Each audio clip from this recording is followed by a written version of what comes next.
Hello everyone, this is Dr. Abrar.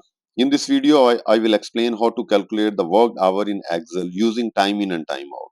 So let's suppose we have a number of employees that's listed in the column 1, and in the second column we have time in at the time when the employees have started their duty, and the time out when the employee has ended their duty. So now we want to calculate the time they have worked through for all the employees. If you are going to calculate one by one for all the employees, it will take a lot of time and it's a hectic job. So you can do it in one click using a mod formula. So you just use the mod formula, select the time out minus the time in, and the divisor is 1 and multiplied by 24.